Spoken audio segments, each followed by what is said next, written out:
Today I'll be presenting on Plains Sign Language, also known as PSL or Hand Talk. Plains Sign Language has a large range of use, from northern Mexico to mid-Canada, covering around 1 million square miles. It is spoken by dozens of tribes with 37 different languages belonging to 12 different language families.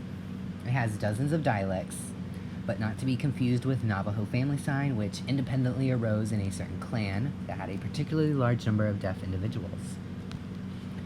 In 1527, the Spanish explorer Panfilio de Narvaez was the first to document the existence of Plains Sign Language on Galveston Island, off the shore of what is now modern-day Houston. While him and his crewmates were living as semi-slaves among the Karankawa, they saw many tribes communicating to each other with just their hands. Indigenous people argue there is even older evidence for hand talk in the rock paintings and pictographs made by their ancestors, as many depictions are very similar to the signs found in hand talk. The introduction of the horse in the late 1600s led to the replacement of Plateau Sign Language with Plains Sign Language, and the forced removal of tribes from the east led to the replacement of their sign languages with PSL. I was unable to determine how similar these languages were with one another and if they were related in any way, but there is a Northeast Indian Sign Language which was thought to influence American Sign Language, where a few of their signs do have similarities with Plains Sign Language. Hand talk played a pivotal role in the Lewis and Clark expedition, where there are many instances that hand talk was the sole form of communication that could be used. There is an intertribal gathering on September 4th to September 6th in 1930 located on the Browning, Montana Blackfeet Reservation. The meeting was filmed and funded by the U.S. Congress. The meeting brought together 18 representatives of 12 different tribes, held with the goal of documenting and preserving Plains Sign Language. Each representative cited their name, tribal affiliation, and introductory comments. Hand talk was used historically in a variety of ways by hearing and deaf people alike. This included activities that required silence like hunting and raids, communicating between long distances, such as large rooms and landscapes. It was a language used for trade as well as a general lingua franca among the various Great Plains nations. And it was a language of culture as well, used during rituals and storytellings. There is relatively not a large consensus on the origins of Plains Sign Language. Some say it arose from deaf communities, others say it started out as a pidgin trade language, eventually forming into a Creole. Some say it developed in northern Mexico and southern Texas and eventually spread upwards, and others debate that. There are oral histories and legends describing the origins of hand talk, but unfortunately I could not locate these. There is a large variation in fluency from person to person and tribe to tribe. Some tribes there are just a few fluent translators, and in others just about everyone was able to comfortably communicate in the language. Arapaho elders tell of a time when all children were taught to speak in hand talk and just about everyone could sign while they were speaking. The most proficient tribes were thought to be the Crow, Northern Cheyenne, Blackfoot, and Kiowa. Some sources I have read stated that there is only a core vocabulary of around 1,000 words, while some dictionaries have listings of over 3,000. It seems like a large portion of PSL vocabulary consists of compound words, as in two signs put together. I personally lean towards the vocabulary of over 3,000 simply because spoken languages are allowed to consider compound words as individual words within their vocabularies.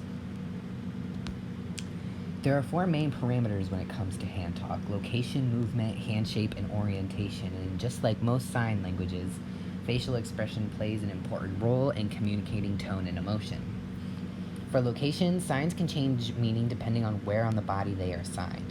Examples would be to the left or right of the torso, above, behind, and to the side of the head, and many more body parts, including chin, cheek, eye, shoulder, forearm, ear, wrist, elbow, feet, etc.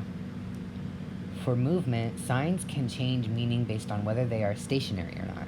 Examples of movements can include downwards, upwards, forwards, backwards, arches, diagonals, and horizontal and vertical circles. Hand shape is the most important parameter to distinguish different size, referring to the literal shape of the hand. And orientation refers to the direction the palm is facing, including up, down, towards the signer, away from the signer, etc. Unfortunately, I was not very successful in locating a lot of information on the grammar of hand talk. Most searches result in information on ASL. However, I was able to find a little bit of something. Hand talk is completely unrelated to any spoken language in the Plains region. It has a flexible word order, but has a tendency towards subject, object, verb, word order. It has classifiers, also known as measure words. That is a word or an affix that accompanies a noun and classifies them depending on its type. Couldn't find any good examples in PSL, and English doesn't really have classifiers, but an easy example for me to give would be in Mandarin. To say 5 books, you would say wu, 5, ben, classifier for bound items, shu, book. And to say that pen, you would say na, that, zhi, classifier for flat items, b, pen. Classifiers help paint a more precise picture of what your object looks like or of what happened. They essentially work the same way in sign languages, except they're signs instead of spoken word. It is a head initial language. A head is a word in a phrase that determines its syntactic category. For example, a noun phrase would be for women. However, in PSL, it would be women for. The verb inflection or conjugation for PSL is typical of sign languages. Conjugation refers to how a verb changes to show a difference in person, tense, number, or mood.